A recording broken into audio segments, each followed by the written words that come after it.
Hello, everyone. It's this week's Stocks episode. I'm Jam, I'm Cons. and we are two bros interested in finance. Stocks episode. Here you go. Cheers, bro. And tell Cheers. And us about Get Queen as well. Oh, I don't want to hear. problem, bro. Problems. We always start with our GetQueen aggregated year to date. Have a guess, man. What's our aggregated year to date? Just for Like the fun of it. 8% down. No. It's not that bad. Minus 4.3%. We've had worse times Okay. this year, but we're seriously lacking behind the S&P 500. That's for sure, which is up 8.3%. And yeah, my picks are down 4.79%, and your picks are down 3.86%. So actually, a little bit of a gap between us now for the first time. And yeah, I mean, it's not looking good. Not looking good.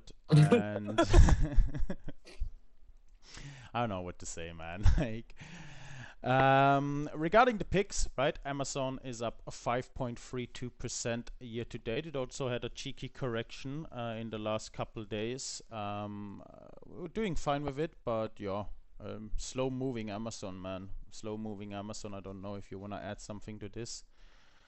Barons. In the like end of last year, Barons always every at the end of every year they always release like couple of Yeah. stocks that they are gonna think that it's gonna take over, and their pick was Amazon. Our pick was Amazon as well, and we thought that last year's Google was going to be Amazon, and it's not doing what we expected it to do. So I'm not sure if Amazon.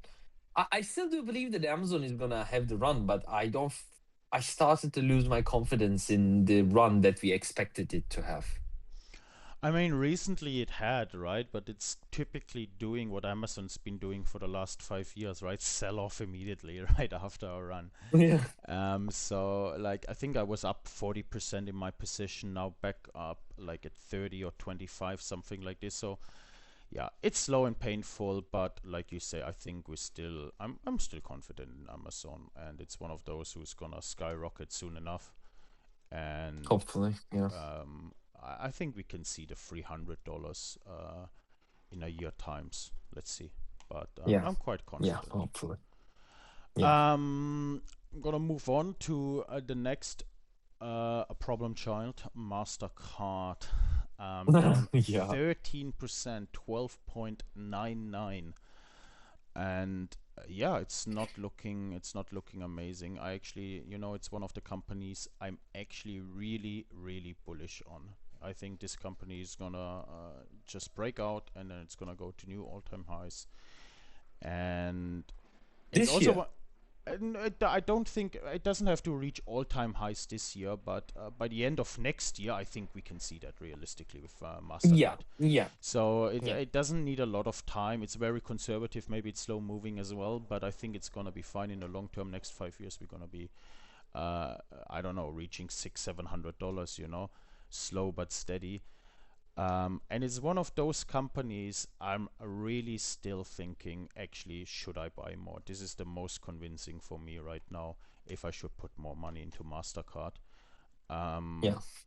Probably should. I know I'm gonna probably regret it in like a year, 2 year time, and it's like, why didn't I put more? Like it's always like, why didn't I put more? Um, but yeah, I don't know. What's your take on MasterCard, I guess? The price is very attractive. I'm not gonna lie. I am thinking to add a bit more as well, but Yeah, it really is, honestly. Like, yeah, no, but like I also have like Netflix in that sense. Do you see my point? I mm-hmm, also mm-hmm. have like Bank of America in that sense, even though Bank of America is doing like not as bad as Mastercard, but still not doing the best. I don't know. I don't know. Definitely, I want to invest more in financial instruments, but I have a couple of options that I can invest in. Let's see, but I still trust Mastercard. I still do think that they're going to take over. I know that, and we always say this since our beginning, since the beginning of this channel. We don't invest in like short-term stocks. We always Yeah. invest in like long-term stock. So in the long run, yes, Mastercard, I have full trust still. I mean, our stock picks, right? Whatever we picked last year and this year, they're both still in our portfolios, you know. So Yeah, yeah, yeah, in this our is the personal whole idea, portfolios, yeah. right? Yeah. So, but yeah, And what we do with like Getcoin is also a bit not long term, because we always sell at the end of the year whatever the price might be, and then we rebuy the stocks that we wanna buy. So what we are doing on Getcoin is essentially our yearly picks and our short-term performance yearly on a year basis. But you are in a plus in your personal portfolio. I am in plus in my personal portfolio. I am so much in plus that I am even beating the market. But yeah, Getcoin can like we can have one or two bad years, I guess, with Getcoin. yeah, That's what I can it say. doesn't represent our personal holdings pretty much. It just represents Yeah, what yeah, we essentially. think it literally represents what we think does well between the 1st of January and the 31st of December, Yeah, right? yeah, essentially, So, essentially. yeah, it's just a time frame, and yeah, I mean, Yeah. some of them are doing well. The next one is not Netflix, which you mentioned it just now. Another option down 11.7%. Again, gave up all its earnings. I think I was up 30% in my personal portfolio at one point, like a couple of weeks ago, and now I'm back to even or even in minus, right? So it's yeah, it's another company I'm thinking to buy more. I think it's second place behind Mastercard for me personally. Um, but yeah, man, like, what is it? What is it? Like, I don't get it. Like, the markets are trading at Uh, all-time highs, but these quality compounders are just selling off. I don't know. It's just maybe it's like those quality companies are just like they don't want to take action this year, but they're gonna take action next year. You know, no. those always happen. So, but yeah, but I still do think that even on Getcoin, I think we are still gonna beat the market by the end of the year. But yeah, of course, it's a wait and see game, and we are like also entering the summer months, which is going to be very calm most of the time. So yeah, let's see. Yeah, we might even see more of a sell-off during the summer months, just because Yeah, it's a little yeah, bit more pessimistic time of the year for the markets, right? So yeah. yeah. A next one obviously is Bank of America, which is actually just barely in the green year to date. Just nice, had a nice little recovery streak the last couple of weeks of June and the end of May. And yeah, I don't really have much to add. If you wanna add something, No, I think it's nice. okay. Alphabet, yeah, up 14 or 13.5%. Also had a little bit of a correction since the recent end of May heights, but doing beautifully. I think there's nothing to add. We talked about Alphabet so many times. I mean, Google, it's Google, right? We have our billions of users daily. Nothing's gonna change about this, Hmm. I think, in the near future. Yeah, yeah, Um, I think so. I'm honestly on Google. I was still bullish. You remember, like a Yeah, yeah, couple of months ago, I said it's still a buy, and then Buffett bought into it, and then I said it was still a buy, and it keeps rising, man. Like I'm really optimistic about the earnings. Of course, I want their earnings to be good, but I don't think anything bad can happen to Google right now regarding earnings. I think they're gonna beat the yeah. YouTube growth, the cloud growth. They always surprise and beat expectations. So yeah, Google is the type of company I can see at 500 US dollar in like a year time, right? And yeah, Yeah. would be amazing. Next one year to date, down 14%. Novo Nordisk. Yeah, I mean, not much to add regarding Novo. We talked about it a lot. Um, but yeah, it's just having I feel like it's kind of forgotten, you know? Like, there's a period of time when a stock is like really talked about a lot, and there's like a hype within the community, or now we need to buy it, or it's the bottom, or what, and then there's a period of forgottenness, right? And then I Yeah, think yeah, yeah, yeah. that's the time to actually buy the stock. But yeah, I'm still bullish on Novo. They had some good news regarding their pill and their weight loss. I think they're reaching really good numbers. They're actually outpacing Eli Lilly right now, and they opened the UK market for the pill, which is really interesting news. But otherwise, it's just a waiting time and patience game right now. So yeah. Let's see. Then SAP also right now the black sheep with minus 30% year to date. Man, it's just painful recently. We talked about it recently. We had a nice cheeky spike up to over 190 US dollars, and it instantly sold off again. So this whole software sector, and I'm not just talking about SAP, I'm talking about Salesforce as well, right? Microsoft. There's so many companies which have corrected so much over the last months, right? And I think this whole software problem, or this whole software market problem, people are scared of it, whatever, is not over yet, right? The situation is not over yet. It's not digested. People are still, yeah, waiting. I feel like for SAP, I'm bearish. I'm still bearish. So right Yeah, now, yeah. especially with this recent sell-off, I thought this was a really positive. Okay, maybe we get the turnaround a little bit. But now, instant sell-off, it gives me just bearish signals. It's nothing bullish about this, unfortunately. And yeah, I don't know. I don't know what to say, but yeah, it's the game of the stocks, man. Like, You gotta do what you gotta do. But yeah, you're right. yeah, I think in the long term we're still on the same page, and I've talked to you. I want to buy SAP as well if it reaches a certain price. I just haven't committed yet, but Hmm. yeah, if it goes under 130, man, it's still I would buy it, because that's when I sold it a couple of years ago, right? So this would be a Yeah, and nice then it had nice yeah, to run, right? Yeah, yeah, essentially. yeah. Yeah. So yeah, it would be a nice way of consolidation there as well, I think. But yeah. Another stock I really wanted to talk about, if you have nothing to add with SAP. No, no, okay. Year to I date, don't want to obviously. add anything to SAP. Year to date, we have the beauty of the beauties. We both own it, ASML stock. I just wanted to put it in Yeah. because it's such a beauty, man. Year to date, up 67%, trading at 1650, so 1,650 euro per stock.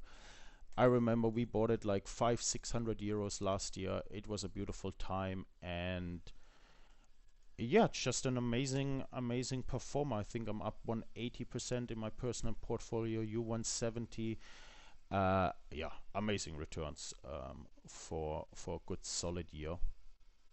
I've held it longer, to be fair. So Yeah, yeah. actually, return rate, like regarding the return rate, you might be better because I held it for over 6 months longer, right? Yeah, yeah. I mean, Um, yeah, I like that, but at the end, you make more money. yeah, yeah, So, but yeah, I mean, beautiful yeah, it's regarding this very shit. beautiful. Yeah, but yeah, I don't really have to say anything else except we keep holding. I think I said it in the past that ASML is a 2,000 euro stock for me before I could start thinking about selling it, right? Hmm. Um, I can see that. Yeah. yeah, and I can totally see this in the next couple of months. It's not that much. It's like another 30% upside, right? Which can totally happen. It happens quite quickly, right? As we can see. And yeah, bullish on ASML still. Absolute king in the semiconductor space, Yeah. in my opinion. Yeah. No, absolutely. Um, Otherwise, I would go to a little bit darker situation quickly for a couple minutes, man. China market situation, and Darker for you, not for yeah, me. dark for me, and my hey, fellow China investors are out there, man. You gotta you gotta feel their pain. But yeah, as always, man, it's the same story, right? We're looking at the Hang Seng; it's actually down 5% year to date. Yeah, the Shanghai Composite is barely in the green. And we can see it in the stocks. I've talked about it a little bit last week episode as well, and maybe a little bit before, that this whole Iran situation is hurting Asia, right? And we're seeing the long-term effects. And I think we're seeing the sell-off today as well. Not today, but in general, right? The last couple of weeks. Alibaba is down 27% year to date.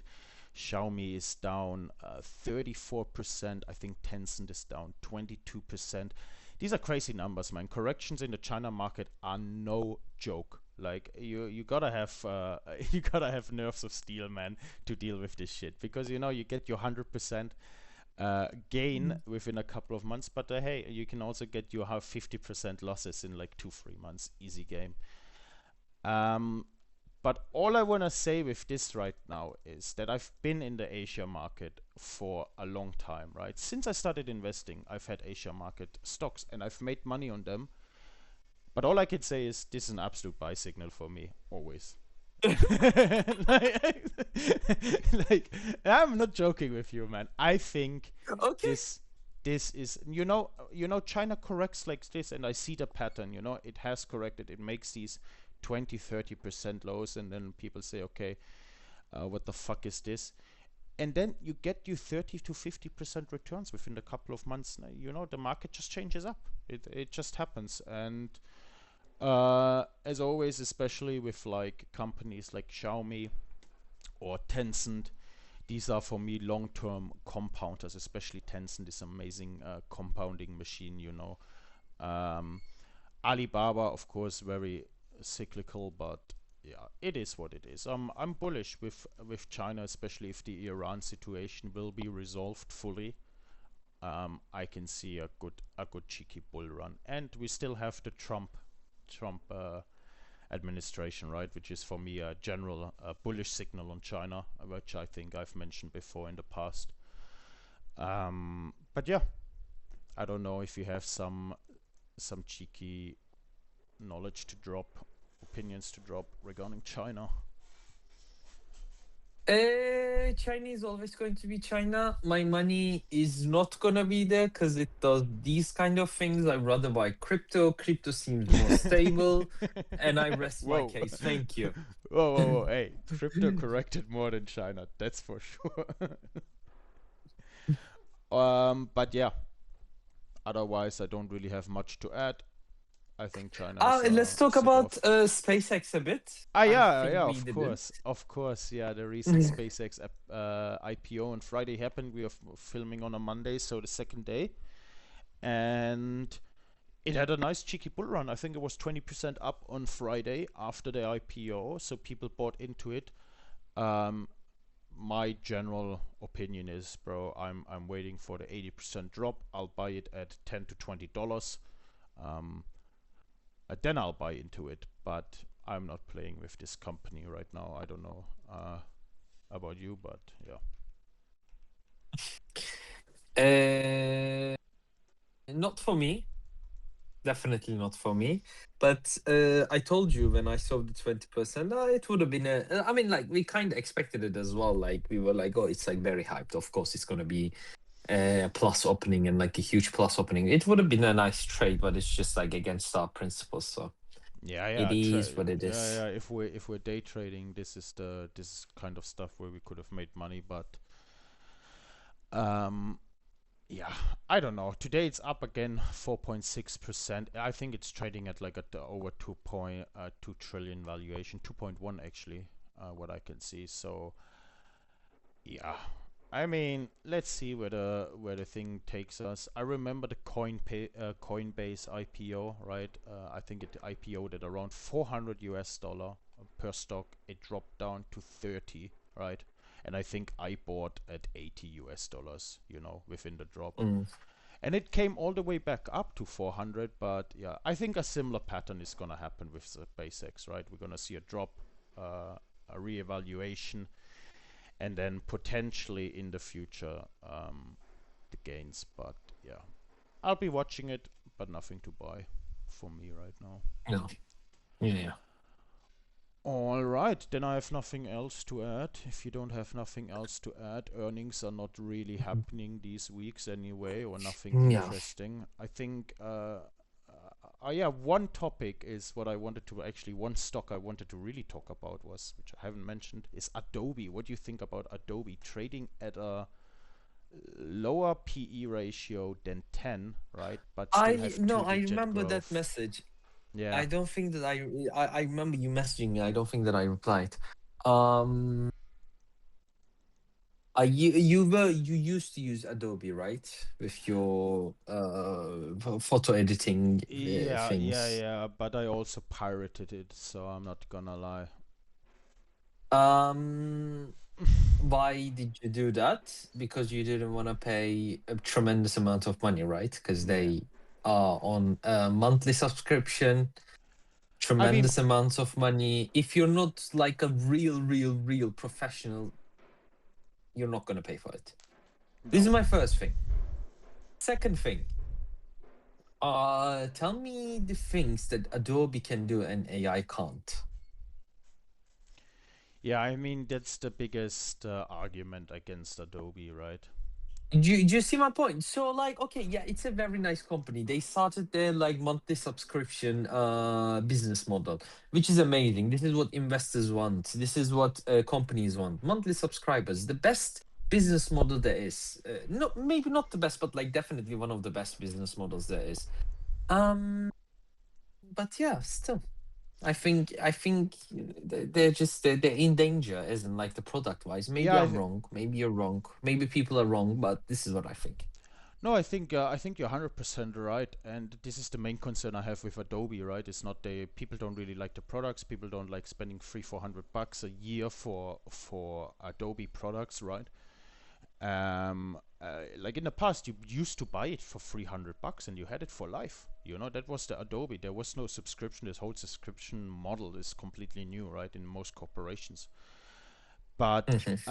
when you say this kind of stuff, what Adobe can do, what AI can't. And when I hear this kind of stuff, this rings the alarm bells for me regarding other companies such as Salesforce, SAP.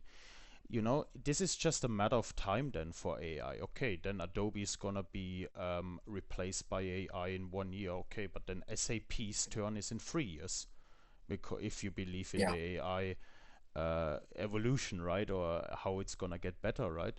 So yeah, this is a little bit this whole concern for me as well. But at the same time, I think that AI is gonna be mostly used as a tool for SAP, Salesforce, and Adobe to Y- increase y- their company uh, potential, right, and their products potential. Yeah, I see your point, and you're not wrong. It's just, yeah, just gotta be a bit I thingy. mean, I just see a company where I see the values. You know, they recently had their earnings and they still have record revenue, record net income, record free cash flow. They're trading at the under 10 PE ratio with two-digit growth percentages, right?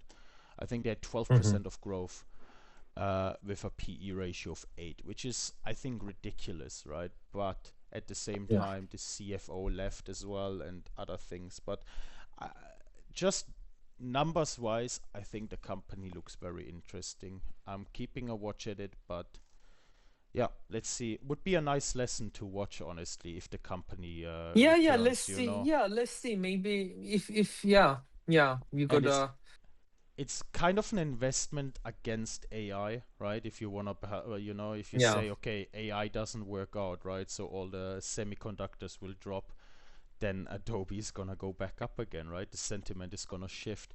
So Yeah, let's watch it. Maybe people are yeah, wrong about AI, and AI is not that.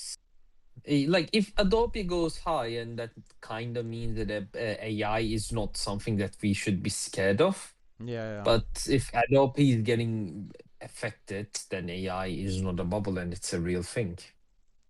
yeah, yeah. Yeah, let's Mm. see. Let's see. I think obviously SAP or Salesforce are standing better in this whole ground, but Adobe's gonna have a tough time. But yeah, let's see. Let's see. Gonna be very curious. Okay. Okay. Otherwise, Then. Okay. Cool. Guys, thank you guys for watching. Your grandma, your grandpa, you guys already know the drill. Catch you guys in the next episode. Bye bye. ciao, ciao, ciao, ciao, guys.